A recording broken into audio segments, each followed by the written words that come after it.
ఐఐటీలో seat కొడతావనుకుంటే ఇలా వీణ వాయిస్తున్నావేంటమ్మా? రెండు ఎందుకు చేయకూడదు అత్తా?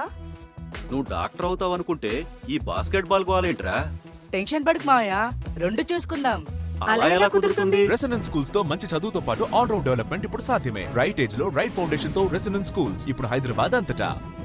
నెల్లూరు జిల్లాలో మంచి వ్యక్తిత్వం కలిగిన నాయకుడు జాకీర్ అకాల మృతి తీవ్రంగా బాధించిందని నెల్లూరు పార్లమెంటు సభ్యుడు వేమిరెడ్డి ప్రభాకర్ రెడ్డి అన్నారు. ఇటీవల రహదారి ప్రమాదంలో మృతి చెందిన జాకీర్ కుటుంబ సభ్యులను సోమవారం రాష్ట్ర వక్ఫ్ బోర్డు చైర్మన్ అబ్దుల్ అజీజ్, నగర ఇన్ఛార్జి మేయర్ రూప్ కుమార్ యాదవ్లతో కలిసి పరామర్శించారు.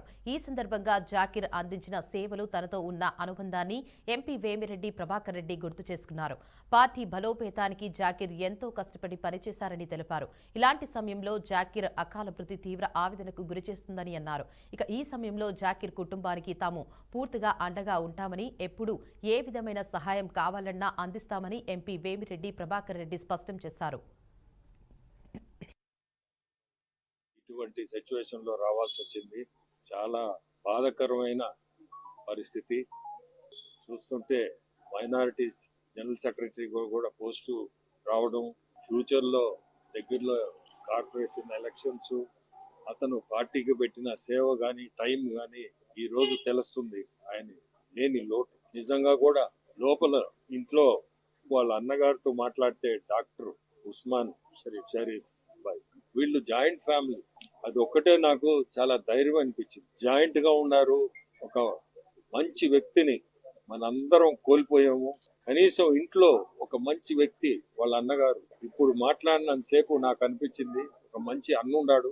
అండగా జాకీర్ భాయ్ కొడుకు గాని భార్యకు గాని ఒక మంచి అన్నుండడం చాలా సంతోషం అనిపించింది ఈ దుఃఖంలో కూడా. ఎందుకంటే ముందు ఇంట్లో ఆ షెల్టర్ అనేది కలగాల మనిషికి.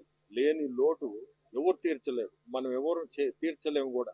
అందులో ఇటువంటి వ్యక్తి మనతో, నాకు అతనితో సంబంధం ఉన్న రోజులు ఎలక్షన్లప్పుడు కానీ తర్వాత కానీ మనం ఏదన్నా కార్యక్రమానికి పోతుంటే ఆయన దగ్గర నేను గమనించింది, ఎప్పుడు కూడా అవతల మంచి కంఫర్టబుల్ గా ఈ ప్రోగ్రాం నడిపించాలా. మనం అతను భుజాల మీద వేసుకొని ప్రతి ఒక్క కార్యక్రమం, నేను పోయినవన్నీ కూడా అతను సొంతంగా భుజాల మీద వేసుకొని